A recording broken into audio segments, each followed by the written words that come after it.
একটা ঘন জঙ্গলের পাশে একটা গ্রাম ছিল সোনপুর। সোনপুরে মহেশ আর তার স্ত্রী জয়া থাকতো। আরে মহেশ, আমার টাকা কবে ফেরত দেবে? খুব তাড়াতাড়ি শেঠজি, যেদিন আমার টাকা জোগাড় করতে পারবো সেদিন সোজা আপনার কাছেই যাব। ঠিক আছে, আমি অপেক্ষা করব। আচ্ছা শেঠজি। মহেশের স্ত্রীর শেঠের ওপর খুব রাগ ছিল। আরে শোনো, তুমি আর কত সুদ দেবে এই শেঠকে? যত ঋণের থেকে নিয়েছিলাম তার থেকে তো দ্বিগুণ দিয়ে দিয়েছি আমরা। জানি না, এইসব আমি বুঝি না। আমি শুধু এইটুকুই জানি, যদি আমাদের এই বাড়িতে থাকতে হয় তাহলে শেঠজিকে টাকা দিতেই হবে। ঠিক আছে। একবার মহেশ জঙ্গলে একটা বড় গাছের চুক্তি করলো। তার থেকে বেশ ভালো টাকা পেল। যখন সে বাড়ি ফিরল, এখনই গিয়ে এই টাকা শেঠজিকে দিয়ে আসে। আরে আরে, সব টাকা ওনাকে দেওয়ার কি দরকার? অর্ধেক আমরা রেখে দেব। কিন্তু কেন? কেন বলছো? আমার শরীরে একটাও গয়না নেই, অন্তত এই পয়সা দিয়ে একটা কানের দুল তো কিনে নেব। কিন্তু যদি শেঠজি জানতে পারে তাহলে রেগে যাবে। ওকে কে বলবে? ঠিক আছে, আমি দুল কিনে নিয়ে আসছি। মহেশ একটা সোনার দুল কিনে আনলো আর বাকি পয়সা নিয়ে মহেশ শেঠজির কাছে গেল। আরে বাবা, আজকে তো তোর রোজগার ভালোই হয়েছে। হ্যাঁ শেঠজি। তুই যদি এরকম সততার সাথে পয়সা এনে দিস তাহলে তাড়াতাড়ি তোর বাড়ি হয়ে যাবে। আর কত টাকা দিতে হবে শেঠজি? মাত্র 20,000 টাকা। ঠিক আছে, আশা করছি তাড়াতাড়ি দিয়ে দেবো। মহেশ ওখান থেকে বাড়ি ফিরে এলো। আমার দুল এনেছো? হ্যাঁ, এই নাও। কিন্তু আমার মনে হচ্ছে শেঠজিকে টাকাটা দিয়ে দেওয়া উচিত ছিল। সেটা কেন? মাত্র 20,000 তো বাকি আছে। এই দুলটা না আনলে 10,000ই বাকি থাকতো। ঠিক আছে, পরের বার টাকা পেলে দিয়ে দিও। এখন আমি এই দুলটা পরছি। দুল পরে জয়া খুব খুশি হলো। সে নিজের সোনার দুল দেখাতে প্রতিবেশীর কাছে গেল। ও শিলা, দেখ, আমার স্বামী আমার জন্য সোনার দুল কিনে এনেছে। এটা তো খুবই সুন্দর দিদি, তাই না? জয়া গ্রামের সব মহিলাকে নিজের দুল দেখালো। রাতে যখন জয়া শুয়েছিল তখন একটা চোর জয়ার দুল চুরি করে আর পালিয়ে গেল। পরের দিন সকালে, হে ভগবান, আমার কানের দুল! হে ভগবান, আমার দুলগুলো চুরি হয়ে গেছে। তুমি কাকে দুলগুলো দেখিয়েছিলে? কাউকে না, শুধু শিলাকে, বিমলাকে, প্রভাকে। সারা গ্রামে তো ঢাক বাজিয়ে দিয়েছো আর বলছো কাউকে দেখাওনি। তোমার বুদ্ধি তো হাঁটুতে আছে। তার থেকে তো ভালো হতো আমি এই টাকাটা শেঠজিতে দিয়ে দিতাম। বোকা মহিলা।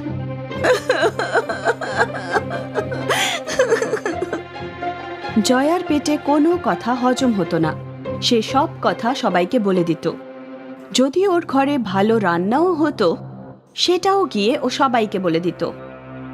আরে মহেশ ভাই, আজকে তোমার বাড়িতে ক্ষীর হচ্ছে, আমাদের ডাকলে না? ভাই, আমি তো এখনো বাড়ি পৌঁছাইনি। আমি কি করে জানবো যে কি বানাচ্ছে? আরে সবাই জানে, জয়া বৌদি বলেছে। মহেশ খুব তাড়াতাড়ি বাড়ি ফিরে এলো। সারা গ্রামে বলে দিয়েছো যে তুমি ক্ষীর বানিয়েছো? এতে আবার কি দোষ হলো? বানিয়েছি তো বানিয়েছি। আরে বানিয়েছি তো নিজে খাও না। দুনিয়া সবাইকে বলার কি আছে? তোমার এই আচরণে বিরক্ত লাগছে আমার। কোনো কথায় নিজের মধ্যে রাখতে পারো না, সবকিছু ঢাক পিটিয়ে বেড়াও। প্রায়ই মহেশ জয়াকে বকাবকি করত। একদিন মহেশ জঙ্গলে কাঠ কাটতে গিয়েছিল। ও একটা খুব মোটা গাছ কাটছিল। তখনই ওর পায়ে কিছু ঠেকলো। ও নিচে মাটি খুঁড়ে একটা ঘড়া পেল, সোনার কয়েনে ভরা। বাহ বাহ, আমার তো কপাল খুলে গেল। হে ভগবান, তোমার লাখ লাখ ধন্যবাদ। এখন এটা আমি বাড়ি নিয়ে যাই। না না, মহেশের জয়ার বোকামির কথা মনে পড়ল। আমি যদি এই ঘোড়াটাকে বাড়ি নিয়ে যাই তাহলে জয়া সবাইকে বলে দেবে যে বাড়িতে সোনার ঘোড়া আছে আর সবকিছু চুরি হয়ে যাবে। না না, আমি সেটা হতে দেবো না। মহেশ চিন্তায় পড়ে গেল যে ও কি করবে। ওর মাথায় একটা পরিকল্পনা এলো। মহেশ ঘোড়াকে ওখানেই মাটিতে পুঁতে দিল আর তার উপরে একটা পাতা রেখে দিল। তারপর মহেশ নদীর কাছে গেল আর নদী থেকে অনেকগুলো মাছ ধরল। ওই মাছগুলোকেও একটা গাছে ঝুলিয়ে দিল। তারপর একটা গাছে অনেকগুলো রুটি রেখে দিল। পুরো গাছটা রুটি দিয়ে ভরে গেল আর তারপর সে নিজের বাড়ি ফিরে গেল। জয়া, চলো আমার সাথে। কোথায় যেতে হবে? আমি জঙ্গলে একটা ঘোড়া পেয়েছি যাতে সোনার কয়েন আছে। ঘোড়াটা অনেক বড় তুমি আমার সাথে চলো, আমরা দুজনে মিলে ঘোড়াটা নিয়ে আসবো।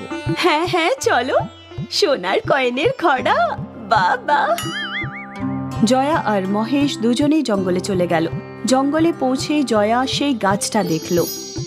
হে ভগবান, রুটির গাছ! হ্যাঁ, কালকে তো এই গাছটা থেকে রুটির বৃষ্টি হচ্ছিল। এটা তো সাধারণ জঙ্গল না, বরং একটা জাদুর জঙ্গল। কিছুটা যাওয়ার পরে জয়া সেই গাছটাও দেখলো, যেটাতে মাছ ঝুলছিল। মাছ হয়েছে আবার গাছে? হ্যাঁ, এটাকে ছাড়ো, আগে যাই। কিছুটা চলার পর মহেশ সোনার ঘোড়ার জায়গায় পৌঁছলো, যেখানে ও ঘোড়াটা পুঁতেছিল। সে পাতা সরালো। হে ভগবান, তুমি একদম ঠিক বলেছিলে। হ্যাঁ, কিন্তু এই কথাগুলো কাউকে বলো না। আমি কি পাগল নাকি যে আমি এইসব কাউকে বলবো? হ্যাঁ, সেটা তো আমি জানি। তার মানে? কিছু না, চলো বাড়িতে যাই। দুজনে বাড়ি ফিরলো। জয়া, গিয়ে কুয়ো থেকে একটু ঠান্ডা জল নিয়ে এসো। হ্যাঁ হ্যাঁ অবশ্যই। জয়া ঘোড়া নিয়ে বাইরে গেল, আর মহেশ ঘরে গর্ত খুঁড়ে ওই সোনার কয়েনের ঘোড়াটা লুকিয়ে ফেলল। এদিকে কুয়োর পাড়ে জয়ার বন্ধু শিলার সাথে দেখা হলো। কি ব্যাপার, আজকে খুব খুশি? আর কি বলবো, আমাদের তো কপাল খুলে গেছে। এমন কি হলো? আমরা জঙ্গলে সোনার কয়েন ভরা ঘোড়া পেয়েছি। কি? তুই কাউকে বলিস না? হ্যাঁ হ্যাঁ। মহিলাদের কথা কোনোদিন থেমে থাকে? শিলা এই কথা আগুনের মতো ছড়িয়ে দিল। শেঠজিও এই কথাটা জানতে পেরে গেল, আর শেঠজি পুরো গ্রামবাসীর সাথে মহেশের বাড়ির বাইরে পৌঁছলো। আরে ও মহেশ, ও মহেশ, আরে বাইরে এসো। কি হয়েছে শেঠজি? তুমি জানো না কি হয়েছে? তুমি সোনার কয়েনের ঘোড়া পেয়েছো, সেটা তুমি সবার থেকে লুকোচ্ছ। সোনার কয়েনের ঘোড়া? তাও আবার আমি? এই কথা আপনাকে কে বলেছে? আর কে বলবে? তোমার বউ সব গ্রামের লোকেদের বলে বেড়াচ্ছে। শেঠজি, আমার বউয়ের মাথাটা একটুখানি কাটা। যদি মিথ্যে হয় তাহলে ওকেই জিজ্ঞাসা করুন যে কবে জঙ্গলে গেল আর কি কি হয়েছে। ঠিক আছে, জয়া বলো, জঙ্গলে কি কি হয়েছে? আমরা জঙ্গলে পৌঁছলাম। ওটা কোনো সাধারণ জঙ্গল নয়, জাদুই জঙ্গল। ওখানে একটা গাছে রুটি ঝুলছিল, অদ্ভুত ছিল। তারপর এগিয়ে গেলাম, একটা গাছে মাছ ঝুলছিল। তারপর যখন আমরা আরো এগিয়ে গেলাম, তখন আমরা ওখানে সোনার কয়েনের ঘোড়া পেলাম, যেটা আমরা বাড়ি নিয়ে এলাম। শুনলেন তো শেঠজি, যদি বিশ্বাস না হয় তাহলে আমার ঘরে খুঁজে দেখুন। বলা, গিয়ে দেখ ঘরে কিছু আছে কি নাকি। শেঠজির লোকেরা ঘরে খুঁজে দেখলো, কিন্তু ওরা সোনার কয়েনের ঘোড়া কোথাও পেল না। এবার তো আপনার বিশ্বাস হচ্ছে? আমার কাছে কোনো সোনা নেই শেঠজি।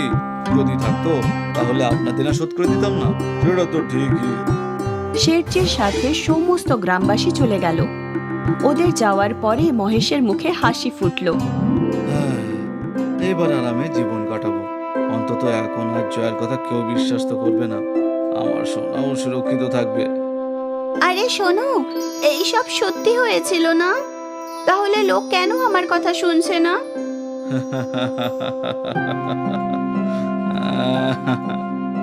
জয়া চিন্তিত ছিল, কিন্তু মহেশ খুশি হলো ওর সোনা সুরক্ষিত থাকলো বলে। চন্দ্রপুর গ্রামে বিশু আর বাবলু নামে দুজন কাঠুরে ছিল। দুজনেই প্রতিবেশী ছিল। বিশু খুব গরিব ছিল, তাও ও লোকেদের সাহায্য করত। এই নাও আম্মা। মা, তুই রোজ আমার মতো ভিখারিদের খেতে দিয়ে পেট ভরিয়ে দিস। ভগবান তোকে সারা জীবন সুখে রাখুক। বাবলুর বউ তারা সরলার ভালো মানুষকে পছন্দ করত না। ওই সরলা সবসময় ভালো মানুষই দেখায়, যখনই দেখি কাউকে না কাউকে সাহায্য করে। হ্যাঁ, বিশু ওই রকম। গ্রামের সব লোকেরা শুধু বিশুরই প্রশংসা করে থাকে। যাকে দেখি বিশু আর সরলা, কেউ আমাদের দেখতেই পায় না। বাবলু আর তারা বিশু আর সরলার ওপর খুব হিংসা করত। বিশ্ব রোজ সকাল 6টার সময় জঙ্গলে কাঠ কাটতে চলে যেত। ওদিকে বাবলু অলস ছিল, আর ও সূর্য মাথা ওপরে ওঠার অবধি অপেক্ষা করত। এইবার তো উঠে পড়ো, আজ কাঠ কাটবে না নাকি? উঠে গেছি, চলে যাচ্ছি। দূরে রোজ রোজ জঙ্গলে যাও আর কাঠ কাটো। তুমি জঙ্গলে গিয়ে কাঠ না কাটলে আমাদের সংসার কিভাবে চলবে? আমি তো এই রকম জীবনের উপর একেবারে হাঁপিয়ে উঠেছি। বাবলুর কাজ করার একটুও ইচ্ছে ছিল না, তাও ও কাঠ কাটতে জঙ্গলে যেত। বিশু সকাল থেকে সন্ধ্যা অবধি একটা বড় গাছ কেটে ফেলতো, আর ওদিকে বাবলু ছোট ছোট গাছের গুড়ি কেটে ব্যবসায়ীর দোকানে চলে যেত। ব্যবসায়ী বড় গাছের জন্য ভালো দাম দিত, ওদিকে ছোট ছোট গুড়ির কম দাম পাওয়া যেত। যখন ব্যবসায়ী বিশুকে বেশি টাকা দিত, তখন বাবলুর খুব রাগ হতো। ওই বীরজু সবসময় আমার থেকে বেশি টাকা রোজগার করে, পরের বার আমিও ওর মতো বড় বড় গাছ কাটবো, আর আমিও ওর থেকে বেশি টাকা রোজগার করব। পরের দিন বিশু রোজকার মতোই জঙ্গলে চলে গেল, আর ওর পিছু পিছু বাবলু ও গেল। বিশু যেদিকে গেল বাবলু ওর পেছন পেছন গেল। বিশু আর বাবলু গভীর জঙ্গলে গেল। এখানে বিশু একটা বড় গাছ দেখতে পেল। এই গাছটা কাটলে অনেক লাভ হবে, আজকে এটাই কাটার চেষ্টা করি। বাবলু একটা বড় গাছ খুঁজে নিল আর ও কাটতে শুরু করে দিল। আজ বিশুর আগে আমি গাছ কাটবো আর বেশি লাভও কামাবো। বিশু গাছের সামনে হাত জোড় করে প্রার্থনা করলো, আর তারপর ওর কুঠার তুললো। কিন্তু যখনই বিশু কুঠার দিয়ে গাছ মারতে গেল, ওই গাছ কথা বলল। দাঁড়াও, আমি একটা জাদু গাছ। আর বলার পরেই পুরো গাছ সোনার হয়ে গেল। সোনার গাছের আলোতে বিশুর চোখ ঝলসে গেল। আমি জানি যে তুমি একজন কাঠুরে আর গাছ কেটে তোমার সংসার চলে, কিন্তু আমায় ছেড়ে দাও। তার বদলে আমি তোমায় সোনার ফল দিচ্ছি, এতে তোমার সারা জীবন ভালোভাবে কেটে যাবে। ধন্যবাদ, এত সোনা দিয়ে তো আমি সবাইকে সাহায্য করতে পারবো। আর কখনো যদি টাকার দরকার হয় তাহলে ফিরে এসো। তোমার মতো ভালো মানুষকে সাহায্য করলে আমি খুশি হব। ধন্যবাদ। বিশু ওই সব সোনার ফল নিয়ে যেতে লাগলো। রাস্তায় বাবলু ওর হাতে সোনার ফল দেখে নিল। আরে আরে আরে, সোনার ফল, তাও আবার এতগুলো! মনে হচ্ছে বিশু কোনো জাদু গাছ পেয়েছে। আমার সোনার ফল চাই, আমি ওই সোনা দেওয়া গাছকে খুঁজেই ছাড়বো। এই উদ্দেশ্য নিয়ে বাবলু ওর কুঠোর তুললো আর সব গাছে কুঠার দিয়ে মেরে যাচাই করলো।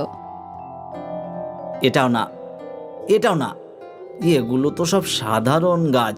ওই জাদু গাছ কোথায় আছে?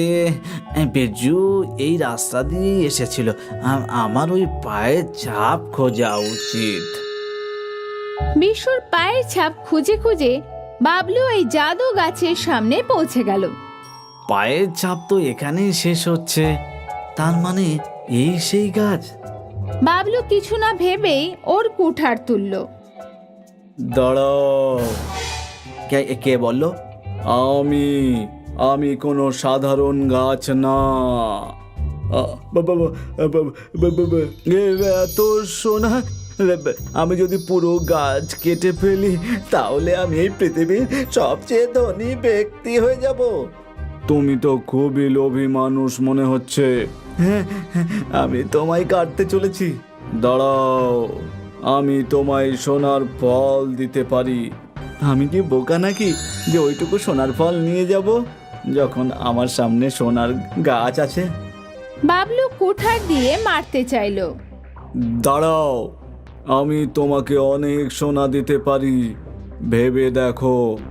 না না না, তোমাকে পুরোটা কেটে ফেলবো আর সোনা বিক্রি করে পৃথিবীর সবচেয়ে ধনী ব্যক্তি হয়ে যাব। বাবলু গুড়ির একদিক কাটার জন্য 2-3 বার মারার পরে ওই গুড়ির একটা টুকরো কেটে গেল। কিন্তু গাছ থেকে আলাদা হতেই ওই টুকরো সাধারণ গুড়িতে বদলে গেল। এ কি? তুমি আমায় একটুখানি কেটেছো, এবার দেখো। সোনার গাছটা জোরে জোরে তার ডাল নাড়ালো, আর ওর ডাল দিয়ে বড় কাঁটা বেরোলো, আর ওই কাঁটা দিয়ে গাছ বাবলুর ওপর আক্রমণ করলো। আরে রে রে রে রে, এ কি করছো? তোর ভিতরে তো অনেক লোভ আছে না? আরেকবার গাছের কাঁটা গাছের ডাল থেকে বাবলুর শরীরে ঢুকে গেল।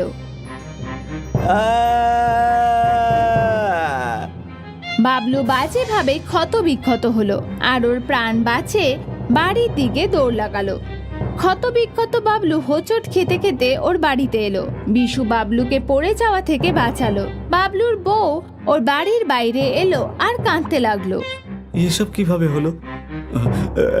ওই জাদুর গাছ আমাকে আমার লোভের শাস্তি দিয়েছে গো। বাবলু বিশুকে পুরো ঘটনা বলল। হে ভগবান, এইসব কি হচ্ছে গো? বৌদি, আপনি কোনো চিন্তা করবেন না, বাবলু তাড়াতাড়ি সুস্থ হয়ে উঠবে। বিশু বাবলু সব কাটা বের করলো আর ওতে মলম লাগালো, আরও সেবা করলো। আর তখন বাবলু আর তারা ওদের ভুল বুঝতে পারলো। ভাই, আমি তোমার ব্যাপারে খুব ভুল ভেবেছিলাম গো, আমায় ক্ষমা করে দাও। কোনো ব্যাপার না। আমরা দুজন তোমাদের দুজনের ওপর খুব হিংসা করতাম, কিন্তু আজ তরকারির সময় তোমরাই আমাদের কাজে এলে। আমরা কত ভুল ছিলাম। তারা, কোনো ব্যাপার না, আমরা তো সবাই মানুষ, মানুষদের তো ভুল হয়ই থাকে। তোমরা দুজন নিজেদের ভুল বুঝতে পেরেছো, এটাই অনেক। বিশু ওই পাওয়া সোনা দিয়ে ওর সব গ্রামবাসীদের সাহায্য করলো। আর এখন বাবলুর তাতে কোনো আপত্তি ছিল না, না কোনো হিংসা ছিল।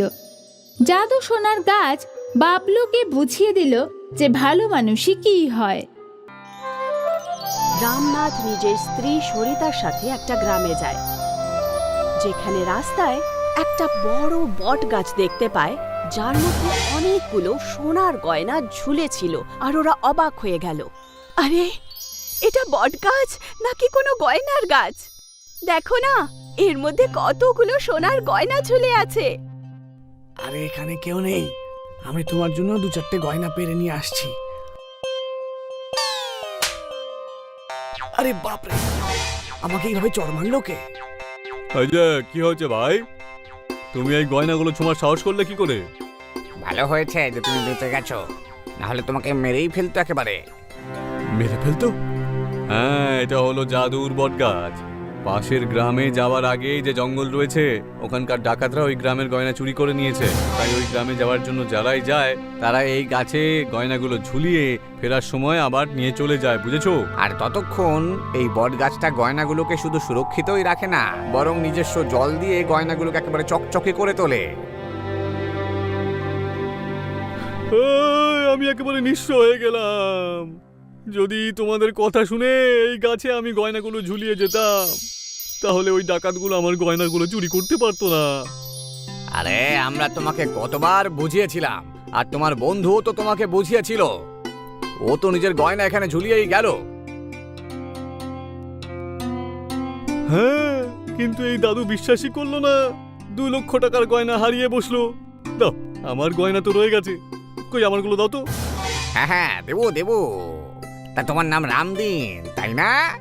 এই হলো তোমার গয়না, দেখে নাও, একদম সুরক্ষিত। আর বট দেবতার দয়ায় তোমার গয়না একেবারে চকচকে হয়ে গেছে। দেখো দেখো দেখো। আরে কিন্তু আমার 2 লক্ষ টাকার গয়না, যদি আমি তোমাদের কথা শুনতাম তাহলে। আরে বাপরে, গয়না তো আমাদের কাছে অনেক আছে, যদি চুরি হয়ে যায় তখন? আরে আমার মতন মূর্খামি করো না বোন, এখানে ঝুলিয়ে দিয়ে যাও, ফেরার সময় গয়নাগুলো নিয়ে যেও। ওনার কথা শুনে রামনাথ আর সরিতা নিজের গয়না বার করে গাছে ঝুলিয়ে দিয়ে নিশ্চিন্ত মনে ওখান থেকে চলে যায়।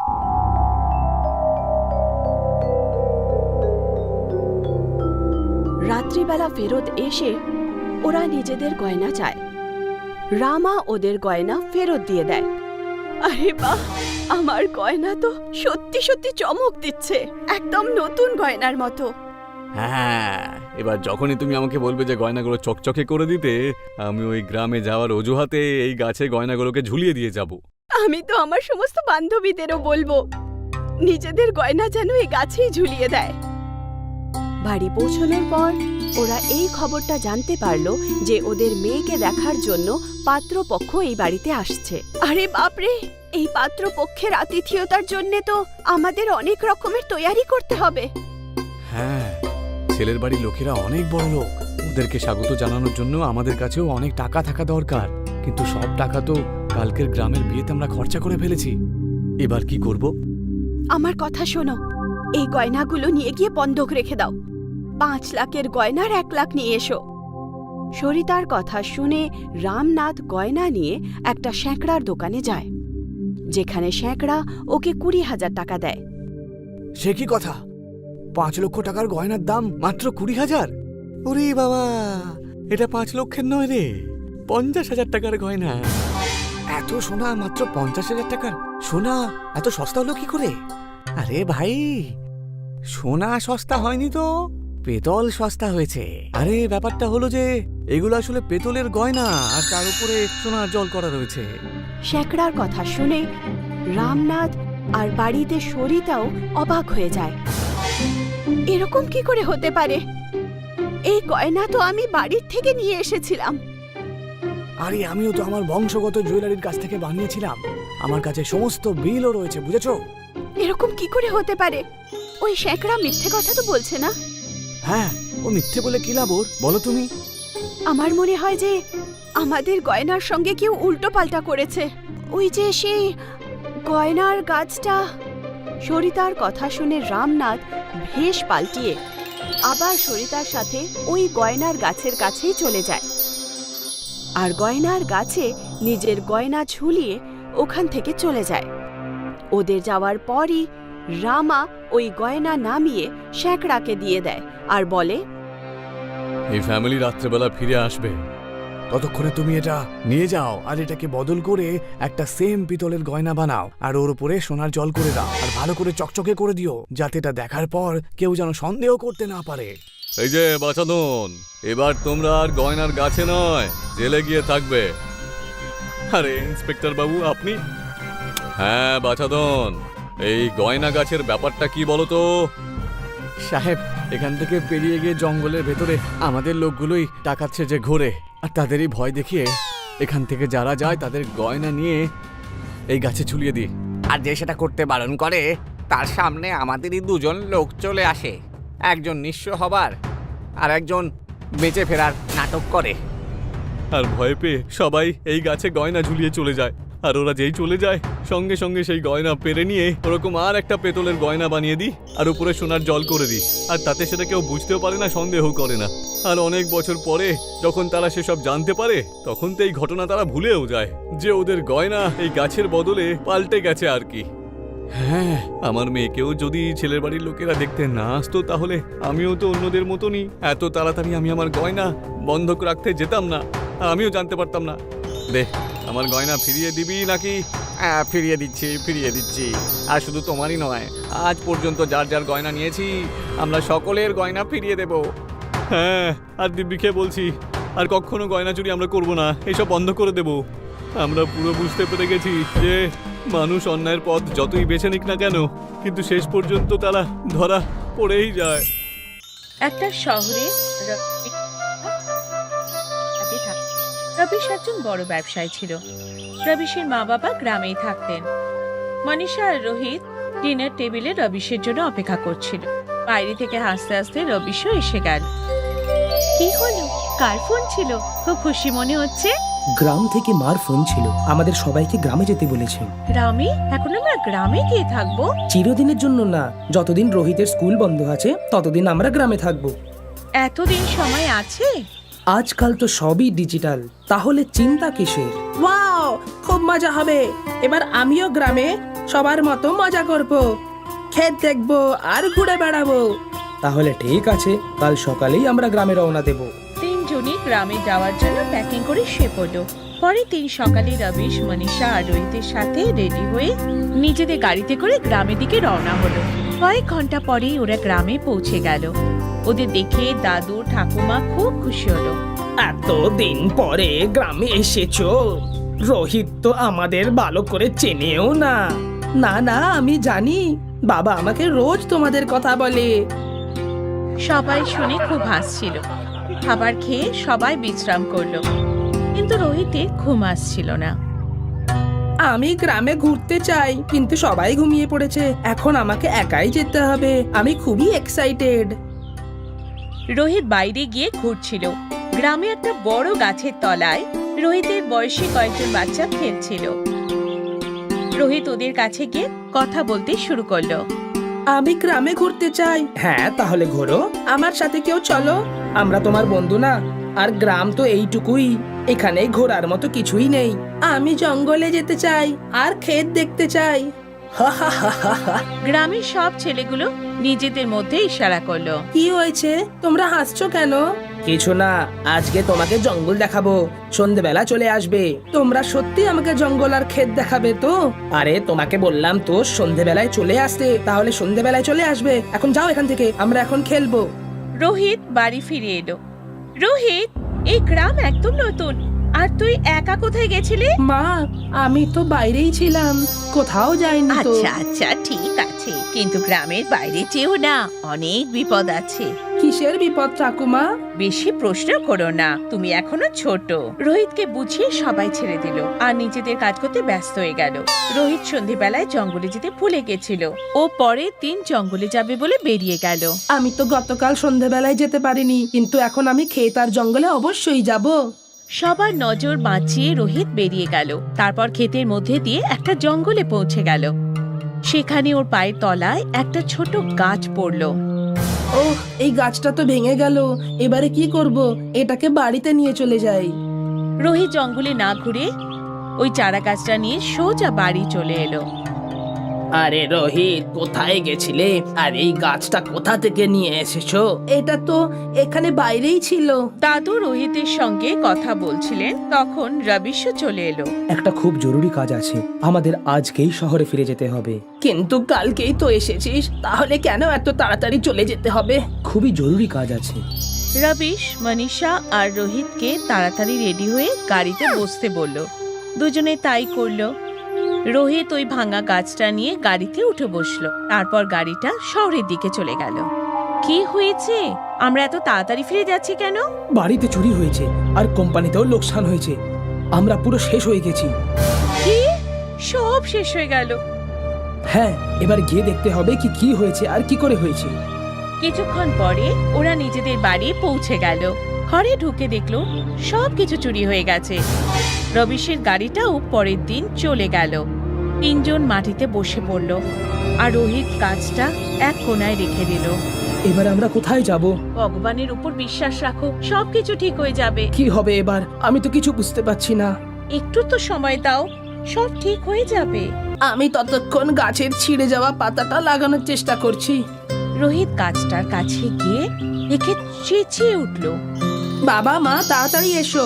আমার মাথাটা এমনিতেই খারাপ হয়ে আছে, তুমি কেন চেঁচাচ্ছ আবার? তুমি এসে দেখো এটা কি। দুজনে উঠে এসে গাছটাকে দেখে তাদের মাথা খারাপ হয়ে গেল, কারণ গাছটায় সোনার কয়েন ঝুলছিল। ওরা সব কটা কয়েন নিয়ে চারা গাছটাকে গার্ডেনে লাগিয়ে দিল। এ তো অবাক কাণ্ড হয়ে গেল। দেখলে ভগবান আমাদের কথা শুনেছেন। রাতে খাবার খেয়ে তিনজনে শুয়ে পড়লো। সকালে উঠে যখন দেখলো তখন অবাক হয়ে গেল, কারণ ওই গাছটা একটা বড় গাছ হয়ে গেছে আর সেই গাছে ফলের জায়গায় অনেক সোনার কয়েন ঝুলছিল। এসব দেখে ওদের খুশির কোনো শেষ ছিল না। ওরা সব কয়েনগুলো একসাথে জড়ো করলো। এখন রোজই গাছ থেকে সোনার কয়েন পাওয়া যাচ্ছিল। কিছুদিনের মধ্যেই ওরা অনেক বড়লোক হয়ে গেল।